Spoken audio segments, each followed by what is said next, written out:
it's my first time trying any traditional costume. I didn't know what to expect, and the process was pretty intriguing because I didn't know that there were so many steps and so many layers in a kimono. Yes, actually by wearing the kimono, it added another touch to the whole experience. We made the rings for each other. It was like a gift for one another. The whole process was also like the people were very patient and they brought us through step by step of the whole process. Yeah, I see it.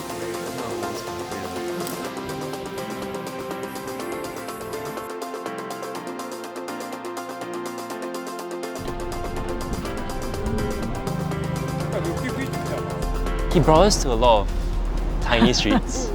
I really liked that it was tiny, it was very intimate. There are no cars that go on those roads, so it's only for walking or horses. He brought us to the Taisha shrine as well. If you feel cold, No, it's very hot. Yeah, so he was actually very good with conversations. So we didn't feel awkward. He made it like a very engaging process. Yeah, and yeah, I really respect that he has so much power also. You know everybody. I usually travel to other cities, so this was really another side of Japan which I've never seen before, and I felt that it's really underrated.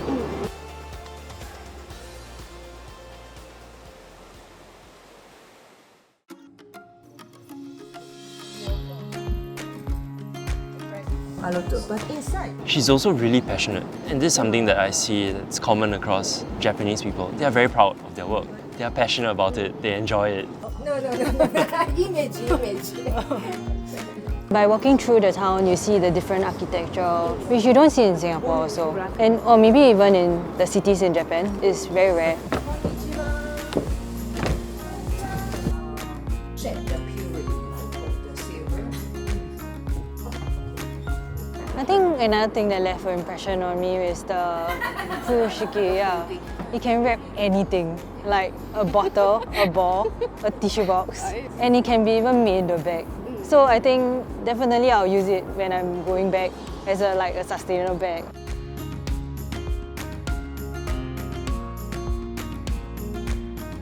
I like it that they try to modernize it, but yet try to still make it feel more localized. So there was a fusion, and it actually reflected in their food. So their food was like curry with a touch of Indian spices.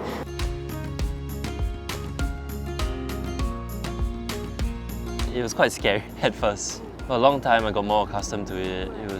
It became normal. He was very encouraging, and what I really liked was that he allowed us to touch everything. And in fact, he said, please touch it. Anyone who's in the art industry would tell you, no, please don't touch my work. But he was very accommodating. He was like, this is what I have right now. good job. And what I really liked was that this actually linked to the Kagura performance at night. So all the masks that we made, were actually used for the performance at night. And the performance initially was very scary, but a long time it got more entertaining. And it was nice to see that many younger folks actually go to the performance as well. And there were a lot of young performers. And that was something that really impressed me, because back in Singapore, we younger folks wouldn't want to take part in any traditional events or any performance. They are also very proud of their traditions and their roots and their culture.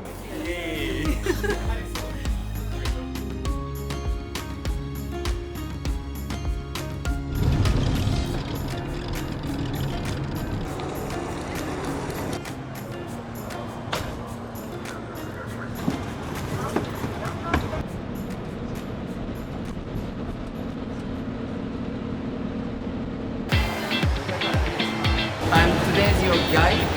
Please call me Naru.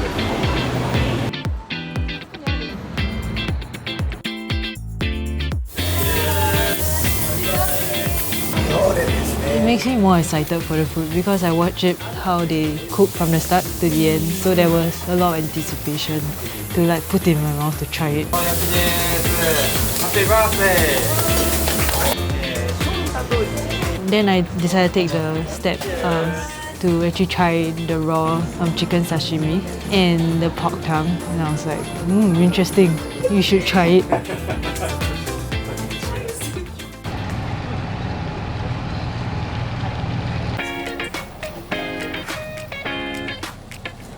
There's also an open deck, so you can see and feel the breeze on your face. And I really enjoyed seeing the submarines and the vessels up close. Yeah, I don't think you can get that kind of opportunity all the time. The staff were really friendly and kept very clean, so the ride was really enjoyable. And it was very easy to just hop on and off as they bring you to different islands, so it was very convenient.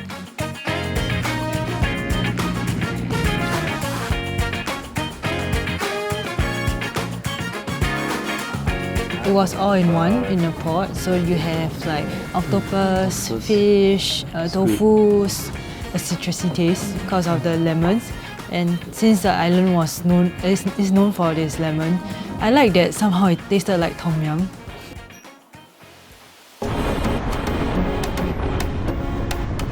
I was actually intimidated at first because I've never driven in a foreign country. But actually, I realized that Japan is really easy to drive in. So I actually recommend to do it again, and I want to do it again. In fact, I want to come back here to drive. And it's nice that you can actually see nature while driving. You get to see the mountains, oceans, and that really is something that I like. Stepping on a cruise it itself was really quite beautiful as you absorb the nature and like the breeze on your face. But what topped it off was the champagne, and then you could relax and then really enjoy the surroundings.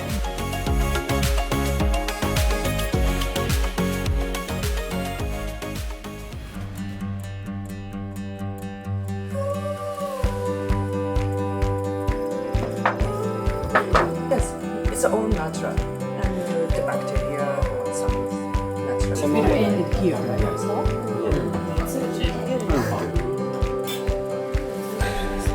Natural room.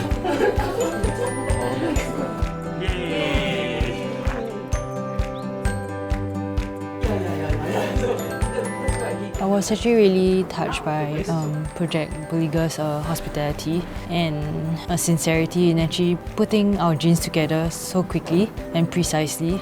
I would definitely wear the jeans very often, as it reminds me of what happened in Hiroshima.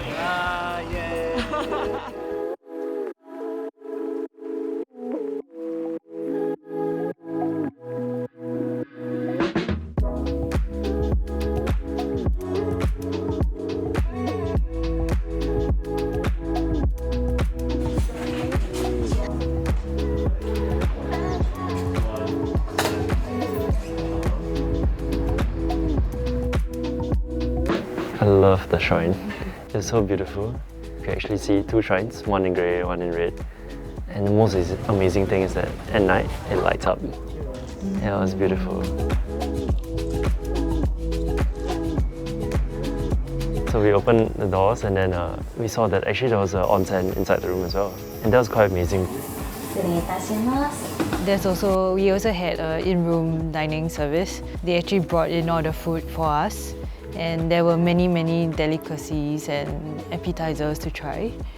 And at the end, they even surprised us with a cake for his birthday. So it was a really nice touch. Yeah.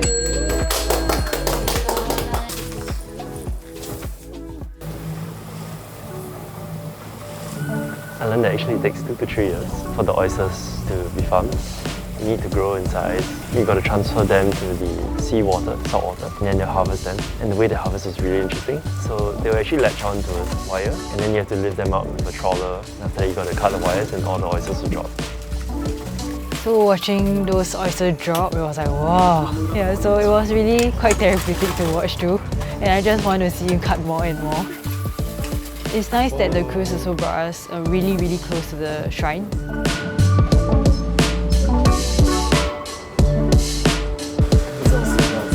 Now that we watched how tiring and there's such a long process to actually harvest the oyster, when we ate the oyster, we were more appreciative of it.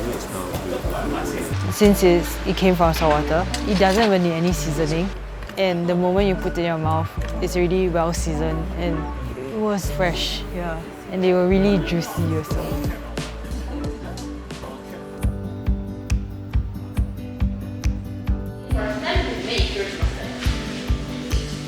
Easy to try, but it's difficult to master. So I understand that you take a lot of time to actually master all the skills. On the first day in Hiroshima, the teppanyaki people also made the same thing for us.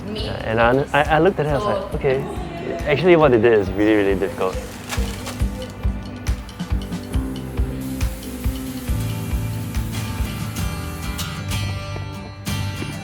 I think it's a very memorable trip for me. I've never been to Japan before. So this really allowed me to experience Japan both in the rural countryside kind of lifestyle and also the city living lifestyle in Japan. Both are very different to me and I like both. Both has its own pros and cons and I want to return to Japan again. After seeing it, we would really like to return to Japan and see the other provinces, other districts. We will come back to Izumo and Hiroshima again.